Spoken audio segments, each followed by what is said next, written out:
സംസ്ഥാനത്ത് 6 ജില്ലകൾക്ക് ഉയർന്ന താപനില മുന്നറിയിപ്പ്. കൊല്ലം, ആലപ്പുഴ, കോട്ടയം, തൃശൂർ, പാലക്കാട്, കോഴിക്കോട് ജില്ലകൾക്കാണ് യെല്ലോ അലർട്ട് പ്രഖ്യാപിച്ചത്. വിവരങ്ങളുമായി ടിൻഡു ദാസ് ചേരുകയാണ്. ടിൻഡു, കേരളം ചുട്ടുപൊള്ളുന്ന അവസ്ഥ.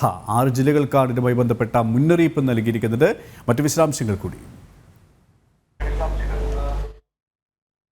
ഉയർന്ന താപനിലയാണ് വരും ദിവസങ്ങളിലും ഉണ്ടാവുന്നതെന്നാണ് കേന്ദ്ര കാലാവസ്ഥാ വകുപ്പിന്റെ മുന്നറിയിപ്പ്. 6 ജില്ലകൾക്ക് യെല്ലോ അലർട്ട് പ്രഖ്യാപിച്ചിട്ടുണ്ട്. കൊല്ലം, ആലപ്പുഴ, കോട്ടയം, തൃശൂർ, പാലക്കാട്, കോഴിക്കോട് ജില്ലകൾക്കാണ് ഈ യെല്ലോ അലർട്ടുകൾ പ്രഖ്യാപിച്ചിട്ടുള്ളത്. വേനൽ കടുക്കുമെന്ന് തന്നെയാണ് ഇതിലൂടെ മനസ്സിലാക്കാൻ സാധിക്കുന്നത്. കഴിഞ്ഞ ദിവസങ്ങളിൽ 37 ഡിഗ്രി സെൽഷ്യസ് വരെ താപനില വർദ്ധിക്കുമെന്നായിരുന്നു മുന്നറിയിപ്പ് നൽകിയിട്ടുള്ളത്. ഇതേ രീതിയിൽ തന്നെ വരും ദിവസങ്ങളിൽ മുന്നോട്ട് പോകുമെന്നുള്ളൊരു നിർദ്ദേശവും നൽകുന്നുണ്ട്. അതോടൊപ്പം തന്നെ ഈ ചൂട് കൂടുന്ന സാഹചര്യത്തിൽ സംസ്ഥാനത്ത് വ്യാപകമായിട്ട് ഈ ജാഗ്രതാ നിർദ്ദേശങ്ങൾ പാലിക്കണമെന്ന് ആരോഗ്യ വകുപ്പിന്റെ ഭാഗത്തു നിന്നും ദുരന്ത നിവാരണ അതോറിറ്റിയുടെ ഭാഗത്തു നിന്നും അറിയിക്കുന്നുണ്ട്. എല്ലാ മേഖലകളിലും അല്ലെങ്കിൽ താപനില വർദ്ധിക്കാനുള്ള സാധ്യതയുണ്ട്. ഈ പകൽ സമയങ്ങളിൽ പോലെ ഏതാണ്ട് വെളുപ്പിന് 2 മണി മുതൽ 6 മണി വരെയുള്ള സമയങ്ങളിൽ പോലും 26 ഡിഗ്രി സെൽഷ്യസ് വരെ ചൂട് അനുഭവപ്പെടാം. അതായത് അന്തരീക്ഷത്തിൽ ഈ അന്തരീക്ഷ താപനിലയിൽ വരുന്ന വ്യത്യാസം, അന്തരീക്ഷത്തിൽ തണുപ്പിന്റെ അതുപോലെ തന്നെ ഹ്യൂമിഡിറ്റിയുടെ അളവ് കുറയുന്നു എന്നാണ് മനസ്സിലാക്കാൻ സാധിക്കേണ്ടത്.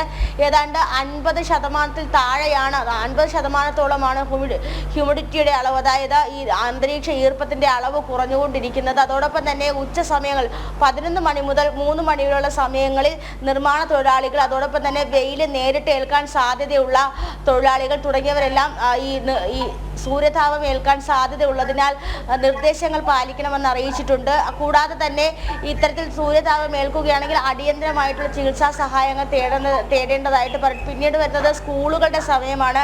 സ്കൂളുകളുടെ സമയം ക്രമീകരിക്കുന്നതിനെ പറ്റി നേരത്തെ വിദ്യാഭ്യാസ വകുപ്പിന്റെ ഭാഗത്തു നിന്നും അറിയിപ്പുണ്ടായിരുന്നുവെങ്കിലും അതിന് നടപടികളൊന്നും ആയിട്ടില്ല. ഈ സമയങ്ങളിലെ അസംബ്ലി സമയ ക്രമീകരണം വരെ മാറ്റണമെന്ന് സ്കൂളുകൾക്ക് നിർദ്ദേശം നൽകിയിട്ടുണ്ട്. ഏതായാലും വരും ദിവസങ്ങളിൽ സംസ്ഥാനത്ത് ചൂട് വർദ്ധിക്കുമെന്ന് തന്നെയാണ് കാലാവസ്ഥാ കേന്ദ്രം പറഞ്ഞതുപോലെ തന്നെ വരും ദിവസങ്ങളിലും ചൂട് വർദ്ധിക്കുമെന്നുള്ള മുന്നറിയിപ്പ് ടിൻഡു സൂചിപ്പിച്ചതുപോലെ തന്നെ കഴിഞ്ഞ ദിവസമാണ് ഈ ജോലി സമയം, സൂര്യതാപം നേരിട്ട് ഏൽക്കുന്നവരുടെ ജോലി സമയം പുനഃക്രമീകരിച്ചുകൊണ്ടുള്ള ഒരു നിർദ്ദേശം വന്നത്. പക്ഷേ ഇത് കൃത്യമായി ഉറപ്പുവരുത്താനുള്ള ഇടപെടൽ ഇതിനകം സ്വീകരിച്ചിട്ടുണ്ടോ? ഈ താപനില സ്വാഭാവികമായും വരും ദിവസങ്ങളിൽ വർദ്ധിക്കും എന്നുള്ള മുന്നറിയിപ്പിൻ്റെ അടിസ്ഥാനത്തിൽ മറ്റെന്തൊക്കെ നടപടികളാണ് ഇതിനകം സ്വീകരിച്ചു കഴിഞ്ഞത്? സംസ്ഥാനത്ത് താപനില വർദ്ധിക്കുന്നതിന്റെ സാഹചര്യത്തിൽ ജോലിയുടെ സമയക്രമയും അതുപോലെ തന്നെ ഈ താപനില സൂര്യാഘാതം ഏൽക്കുമ്പോൾ ഉണ്ടാകുന്ന ചികിത്സാ മുന്നൊരുക്കങ്ങളുമാണ് ആരോഗ്യ വകുപ്പിന്റെ അതുപോലെ ദുരന്ത നിവാരണ അതോറിറ്റിയുടെ ഭാഗത്തു നിന്നും ഉണ്ടായിട്ടുള്ളത്. പിന്നെ മറ്റൊരു കാര്യം പറയേണ്ടത് കാട്ടുതീയാണ്. കാട്ടുതീ സംഭവിക്കാനുള്ള സാധ്യത കൂടുതലാണ്. വിനോദസഞ്ചാരികൾ, അതായത് ഈ മലയോര മേഖലകൾ വിനോദസഞ്ചാരത്തിന് പോകുന്നവർ തീ പോലുള്ളവ ഉപയോഗിക്കുമ്പോൾ സൂക്ഷിക്കണം. കാട്ടുതീ സാധ്യതയുണ്ട്. അനാവശ്യ സാധനങ്ങൾ കാട്ടിലേക്ക് വലിച്ചെറിയരുത് തുടങ്ങിയ നിർദ്ദേശങ്ങൾ നൽകുന്നുണ്ട്. അപ്പോൾ ഏറ്റവും കൂടുതൽ നമ്മൾ മുന്നിൽ കാണേണ്ടത് ഒരു അപകട അവസ്ഥയെ തന്നെയാണ്.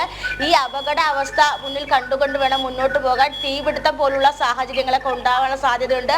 മാലിന്യ കൂമ്പാരങ്ങൾ സംസ്ഥാനത്ത് വിവിധ നഗരങ്ങളുടെ വിവിധ ഇടങ്ങളായി പൂനെയായി കെട്ടിക്കിടക്കുന്നുണ്ട്. ആക്രിക്കടകൾ അതുപോലുള്ള കടകളൊക്കെ ഈ ലൈസൻസ് ഇല്ലാത്ത സ്ഥാപനങ്ങളൊക്കെ കണ്ടെത്തി അവയിലൊക്കെ ഈ തീപിടുത്തം തടയാനുള്ള സാധ്യതകളൊക്കെ ഒഴിവാക്കണമെന്ന മുന്നൊരുക്കങ്ങൾ നൽകിയിട്ടുണ്ട്.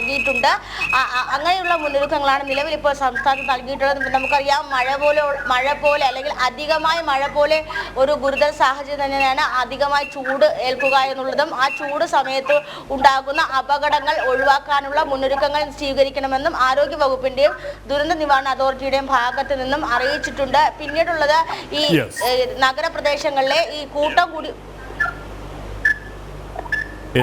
ടിൻഡു പറഞ്ഞതുപോലെ തന്നെ കേരളം ചുട്ടുപൊള്ളുകയാണ്. വരും ദിവസങ്ങളിലും ചൂട് കൂടുമെന്ന് തന്നെയാണ് കാലാവസ്ഥാ വകുപ്പിന്റെ മുന്നറിയിപ്പ്. ടിൻഡു ദാസാണ് തിരുവനന്തപുരത്തിന് വിശദാംശങ്ങൾ നൽകിയത്.